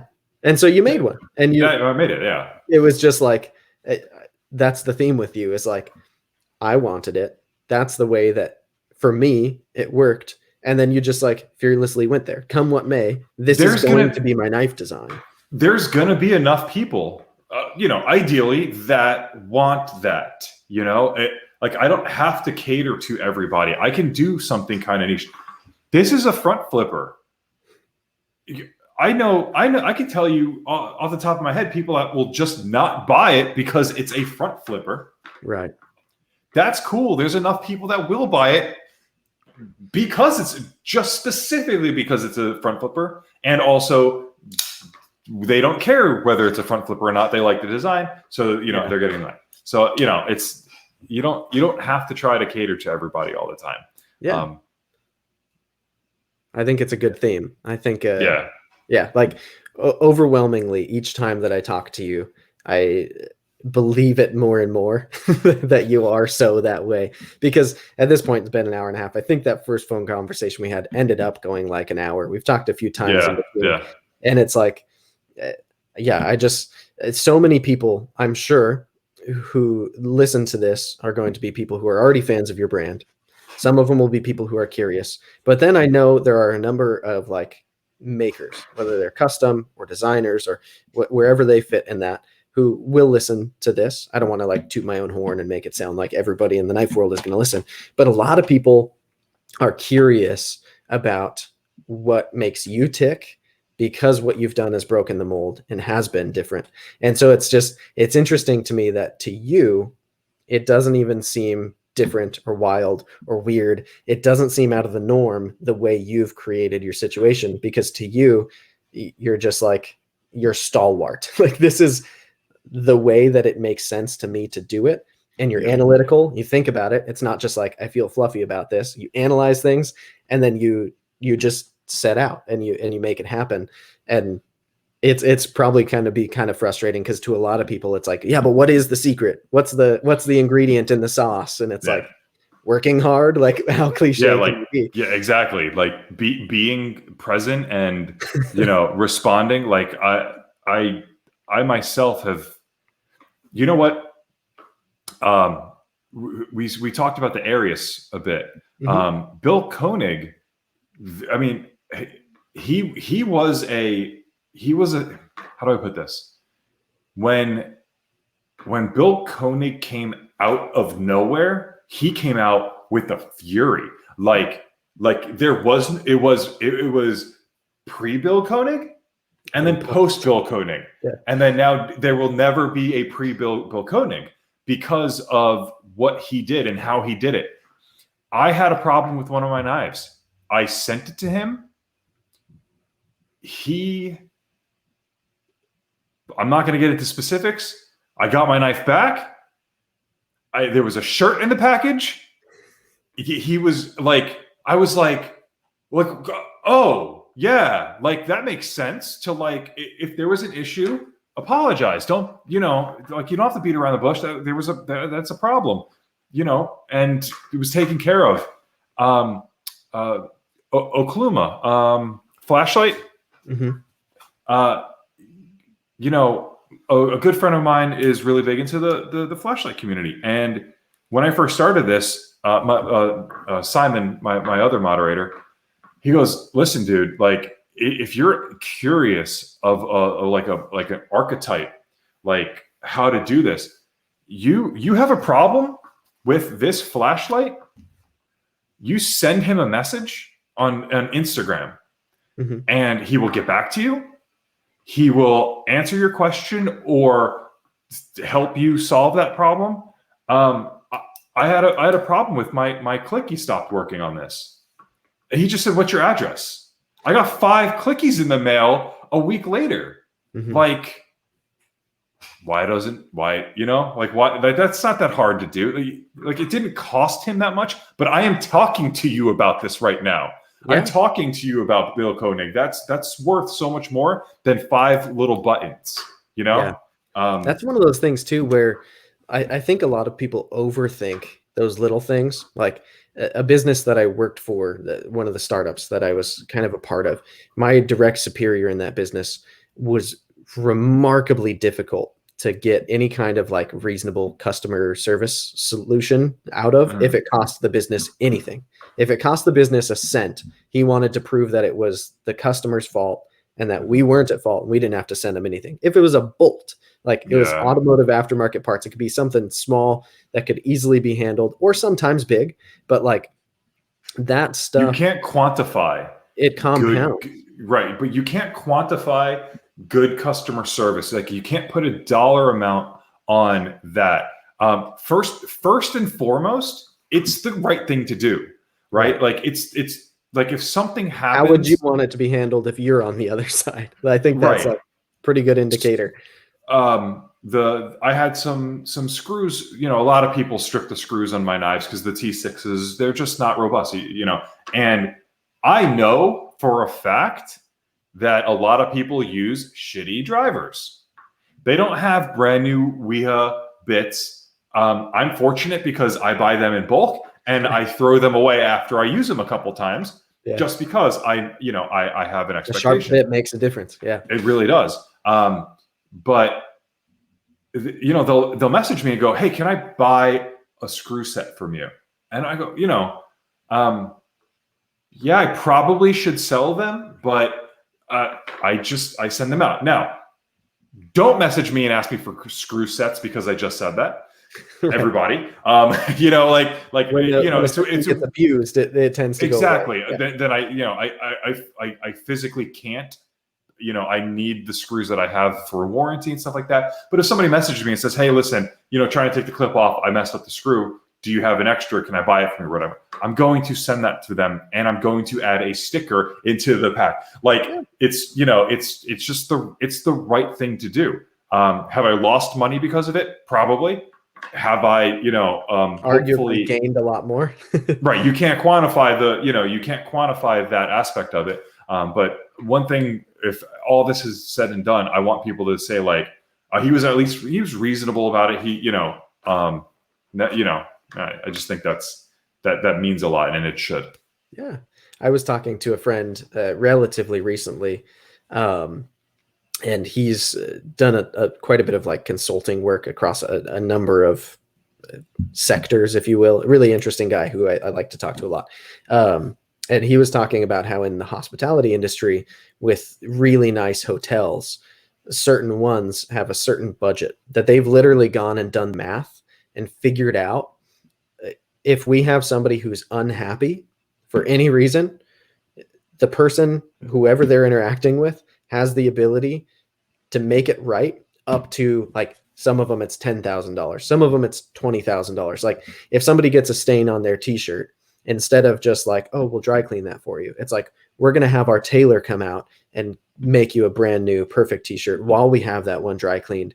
And in the meantime, here's your meal is free. Like, going above and beyond these luxury locations, because they've figured out, like, they've really done the math, which is something that you or I probably never will do in this industry, but they've figured out what is the average lifetime customer worth to their business. And for them, then it becomes real simple to, like, oh, we made a mistake, and $20,000 worth of red carpet can make it better for this person. And then they'll keep coming back and love us more for it. It's worth it. Not only that, if you do go over a certain extent, they are more willing to mention that to their friend who used to go to that other hotel, but now will be going to this hotel because of that. You know, it's exponentially increased that small amount of money, because you not only made that one lifetime client happy, you made multiple lifetime clients who will ultimately have more lifetime clients added because of it. And it's just And now we're a pyramid smart scheme, business. but it actually works. And it's also the right thing to do. It's just do it. You know, like, why not do it?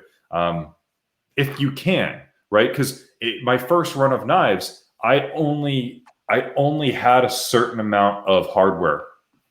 I just because of the nature of what it was. I only had 100 knives. I only had a certain amount of hardware. I tried as much as I possibly could to fulfill those requests. And then if I couldn't, because of people edit my knives, and I love that. They mod them. They'll send their hardware in to get anodized, or, to get patterns on them. They'll anodize the frame, whatever. I love that. I'm a huge fan of that. It does cause a bit of a problem when that maybe they regret it and they want to go back the other way, or the person messed things up, or whatever, in switching out the hardware, they screwed things up.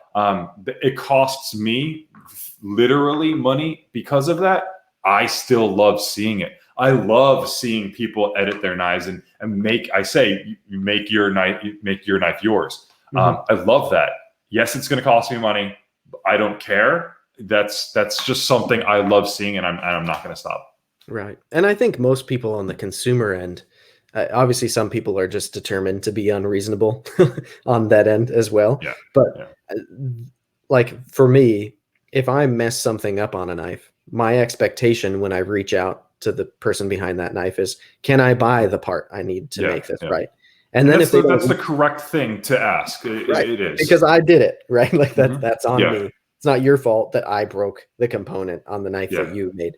But when a company does take that extra step, which for them generally is a pretty small thing, you're right. It makes my experience so much better. And luckily I don't have many like warranty stories. I've only ever sent one knife in for warranty, and it was a Hogue that I happened to, I did it wrong as I was swapping the clip, and I pulled the helicoil out and I sent it to them, and they fixed it free of charge. And it was like, they didn't have to do that. I told them it was my fault. I had it on video. I sent them the video of what I did wrong. And it was like, I'm not going to hide the ball here and pretend like your knife is garbage. But like, the fact that they could have charged me $20 for that, and then they did it for free, was just like, now I like Hogue a lot better. Now my story about Hogue is that much nicer. Larger companies should do that. That should be part of it should be marketing budget. Honestly, they should partition a little bit off and say that we will do this amount of extra warranty work as marketing budget.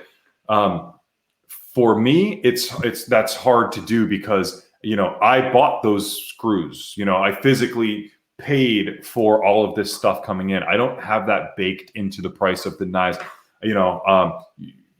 shooting a lot from the hip in what we do. It's like I wish I could just have clips made and backspacers, extra clips and backspacers made, and give them away and do fun things with them. I just physically can't. If I did that, I would be out of the business soon. Right. So I have to. I don't want to say draw the line, but give and take as much as I can. Give as much as I can, so that I can help facilitate that whole not charging people for strip screws. And people say, hey, I want all new hardware and screws for this knife. I'm going to go, you're going to have to pay for that, buddy.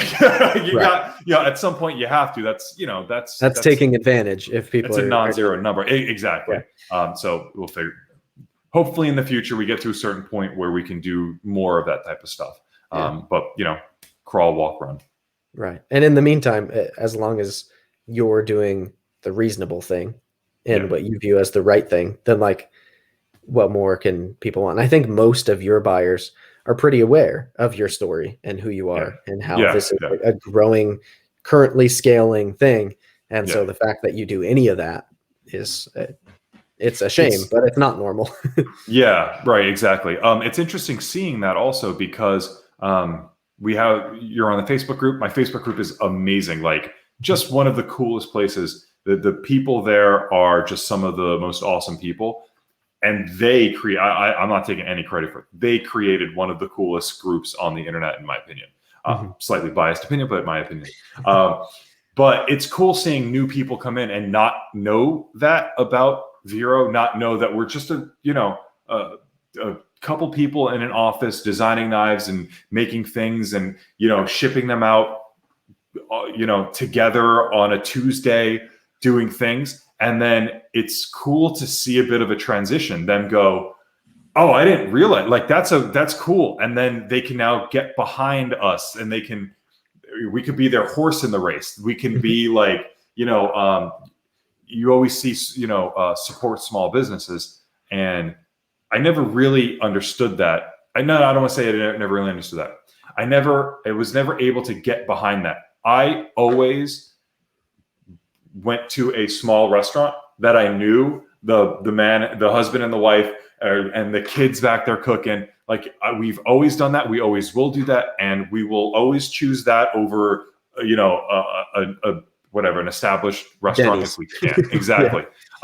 We always will. So we've always done that. I now get it being in that position. I see it. I feel it.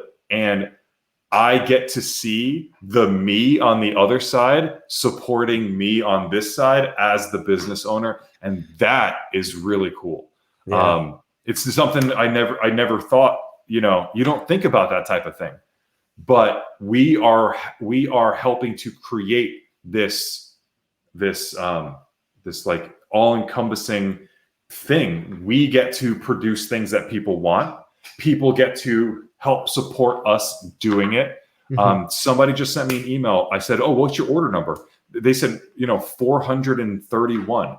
That was 4,000 and something orders ago. And I checked his thing, he's still coming back and supporting us. And that blows my fucking mind. It's such a cool experience. I hope everybody gets to experience something like this, Yeah, that's really cool, man. So we're coming up on 2 hours. I didn't even mean for this to happen. It's fine. This time, literally a final question, because I'm curious. When I talk to makers and designers, this is a question I think is really good. I think you have interacted with and know my buddy MB Wild. Really good dude. And before I had Brian Brown on, he recommended that I ask this question to Brian, and I just find it interesting. So if you were to identify one thing that you've learned now being a knife designer who's been doing what you've been doing successfully for a little while, are there any lessons, or is there a lesson that you've learned that caught you super by surprise, something that you didn't think would be a part of being a knife designer that you've had to learn, or just something that really you never expected would come from doing what you do now? Has there been a surprise, if you will? So I think I think that actually really ties into that last part that we were just talking about. I've always been in the fan seat of this. I've always I know some people, you know, I know how people love or hate Strider. I was a huge fan of Strider knives. I've owned many of them. Some of the ones that I own are rare, and I loved to be in that community. Chris Reeves Knives. It is a community in itself. Communities within the community. Yeah, exactly. Now I created one of those, right? Like something that I did made that. So our Facebook group has a chat, like a Vero Engineering chat, like a messenger chat. Yeah, Facebook Messenger chat, where people just hang out all day and talk about knives and talk about Vero specifically, you know, and other things, of course. But like that was me. Do you know what IRC is? IRC? I don't think so. IRC is for rally cars? Text-based message board. So it's just, you just log in and you have a name and you type something out and it shows up, and it's early internet like tech. I was on AIM. Is that close? It's similar. So it's a chat board, right? So it's, exactly. And I was on one of those and we talked about knives. I was that guy that I helped create this environment for, that get to do this and get to post their show and tell in my group. And I have made so many friends, so many amazing people through this that blew my damn mind. If my knife company was successful, I have an example. I was talking to Michelle the other day. Michelle's my beautiful wife and head of shipping. And I said to her, I go, we are objectively doing well as a startup company. We are progressing. We just hit 14,000 followers on Instagram. I know it's a weird barometer, but it is a barometer of success in this means. And I said, could you imagine if I designed a thing that is doing just as well, but doesn't have this social presence? Like, would I have asked you to quit your job? Would I look forward to going to work? Like the success of the company isn't the success of what we're doing. The community is the Facebook group, my Instagram, the messages that we get at Vero, the emails. I'll just get a message. Hey man, just want to say, just found you. Love the design. Like, what if I just made this remote control and it turned out to be the best, this remote control, and it's selling like hotcakes on Amazon right now, and nobody gives a shit? Like, I wouldn't be doing this. I wouldn't have quit my job. I would still be designing drones, and it would be a cool side hustle somebody else making you money. But yeah, exactly. It would just be that thing. But we're doing this because of that. And I mean, that blew my mind. That just, every day that blows my mind. Like, that's awesome. More so every day, which is amazing. Yeah, I love it. And I think you're right. There's certain like communities within the community. And I've observed it because I've been part of some of them, like the Millie Club with Spyderco. Like Yep. that has become a community within the Just community. that's an amazing place. That's Yeah. really, really cool place to be. There's a couple of groups on Facebook. It's for me, it's the Millie Club, it's your club, it's the TRM page is really good. Yep, And then yep. there's another group I'm a moderator in called Edge Addicted. That's a fun one. There's like a few, right? But it's kind of rare for something to really have that gravity behind it, where like, I don't know, there's a lot of brands of knives out there. There's a lot of models of knives out there. There's a lot of reasons that people could kind of agree on a certain segment of knives, but certain ones like Strider or Chris Reeve or Hinderer the Herd, or like there's these groups. Koenig, that page is actually really good. And there's a lot of people who are die hard into Koenig, and I'm one of them. I love Koenig knives. Like when you find that one product that really is like, it's a more intense glue, unlike my wall, it's like actually very adhesive, you know? Yeah. That's not the norm. That's different. Yeah. And a lot of those ones that I'm mentioning, I guess Koenig is relatively on the new side, but like Chris Reeve and Koenig and Strider, those guys have all been making knives for a much longer time than you have.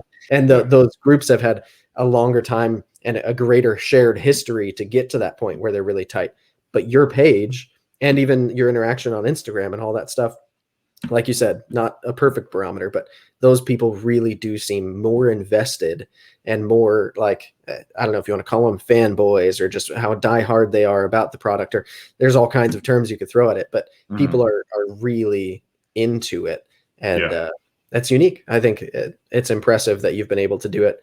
And I can't point personally to any one thing that's made that happen. I think it's this giant recipe of a million ingredients that you're doing every day and over time to just like all those little things, you know? Yeah. It's you talked about Knife Nuts podcast. So after we got done with that podcast, everybody just hung out for a little while chatting about the how the podcast went and stuff. And all of a sudden, I think it was Jake said, wait a second. Did you design an electric motorcycle? And I was like, yeah, I did that. And he's like, why didn't we talk about, like, he was so they got so angry that we just never broached the subject that I designed and built an electric motorcycle before I started this knife company that's doing well. And one of the things is always, like, how did you do that? It seems just looking at it as a whole, it's a lot to take in. It's a lot to understand how that went from being an internal combustion engine motorcycle to now a fully functioning electric motorcycle.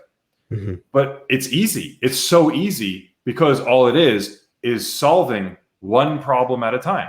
It's just the sum of all the parts. Exactly. It's how do I never touched a motorcycle before I bought that Kawasaki Ninja EX500 off of Craigslist that didn't work. Never touched one, but I had to learn how to change the brakes on it. I had to learn how to, do whatever. And all I did was I just solved these little tiny problems. And at the end of it, I had a fully working electric motorcycle. It's the exact same thing with this. I didn't know I needed a Facebook group until a friend of mine said, you should start a Facebook group. And I said, I think that's a terrible idea. I hate Facebook. I am not on board. Like, I'm an Instagram guy. Like, I didn't want to do it. But then I created one. And then it was obvious that people wanted to go there and chat. How I started doing the live streams on my Instagram. It was just, I needed to tell people something. I solved that problem. I started doing live streams. I can't tell you how many people today asked me, hey, are you doing a live stream today? And I'm sorry, I can't do one today, but I'll do one tomorrow. Like, my bad. Sorry, no, not your fault. I just needed a day. This weekend was a very, we tried to just swim and hang out and decompress a little bit.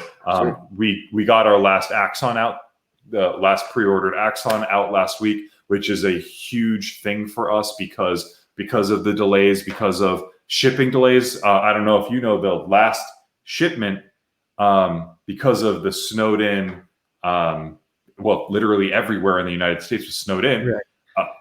These delayed knives were sitting someplace, somewhere, not moving for over a week. So getting those in, getting those out Thursday was huge, a huge thing. Again, And that was your biggest run of knives yet to date, yep, right? Yeah, exactly. And what that now means is that I can sell the ones that I held back, which again, I get messages all the time. Hi, I want to buy knife. Please sell me knife. Sorry, dude, my comment sections are filled with people who are like, where do I get one of these? How do I get one of these? They want answers. And it's like, the pre-order was months ago. Like, I think it's cool. Like the fact that now there will be another chance. I'm sure it'll also be difficult for people to get one because there's way more demand than there are knives. But the fact that now there's a shot for people is a good call. Exactly.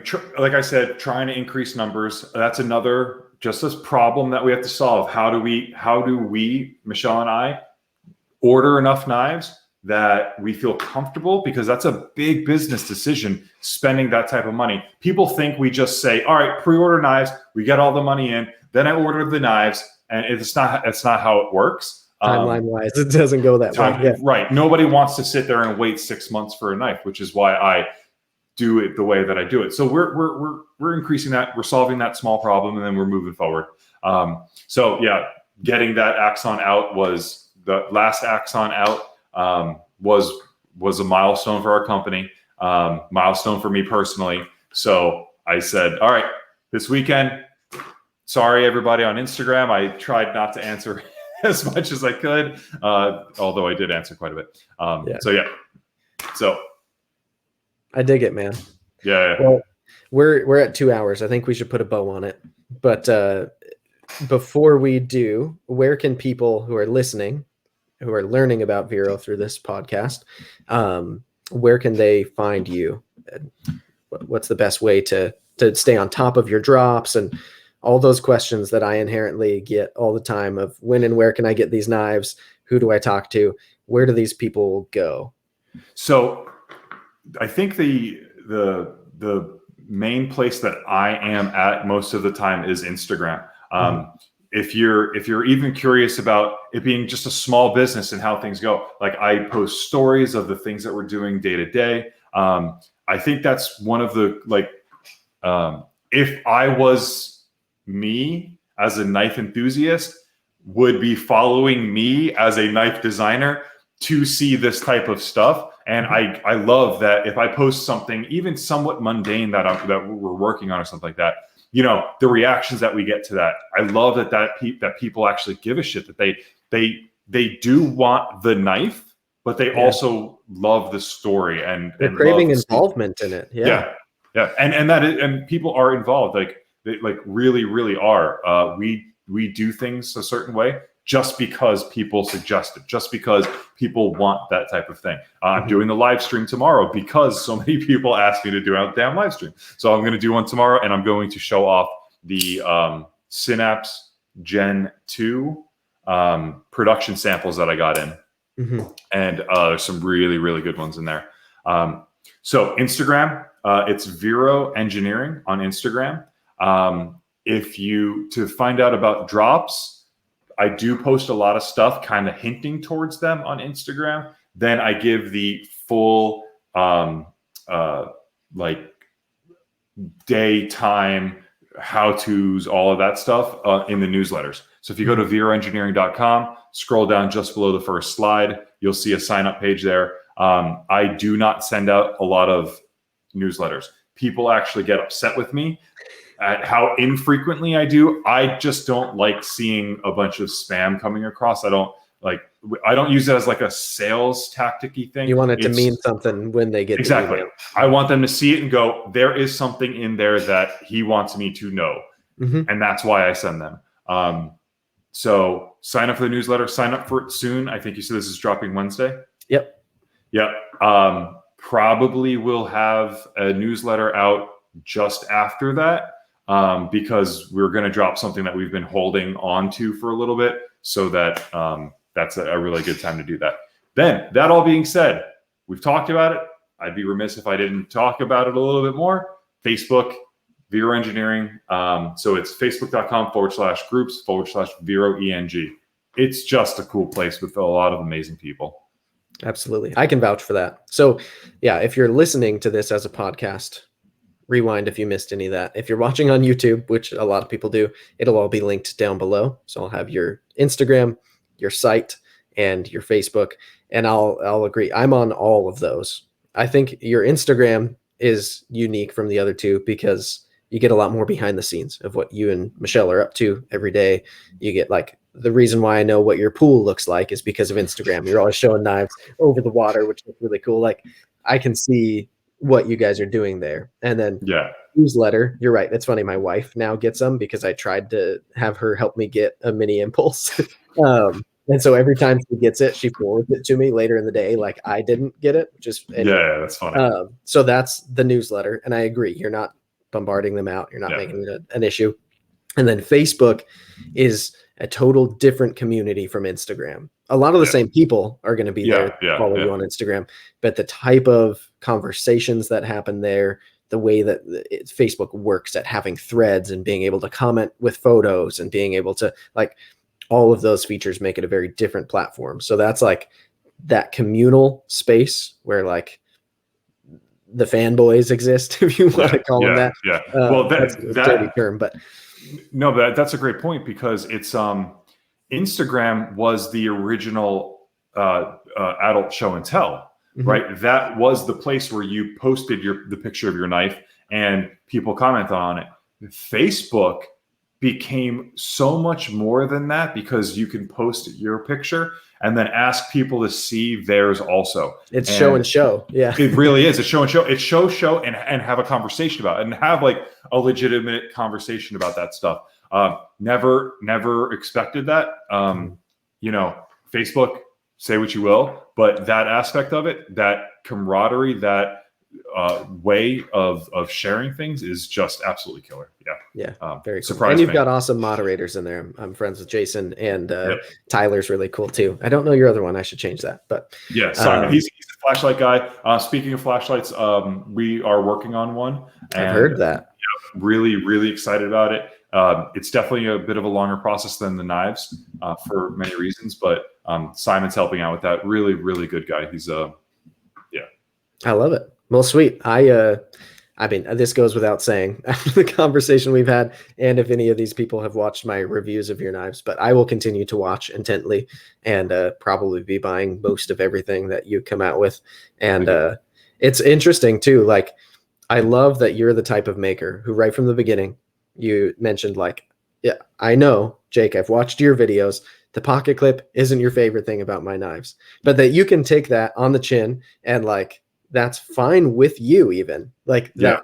There are some people who have different preferences than you and you'll keep making the knives you want. But a recurring theme in all of the videos I've done of your knives so far have been like, even though the pocket clip isn't perfect for me, there's so much else about your knives and your story. Like I can't not keep getting Vero things. Like I'm invested in it and emotionally at this point.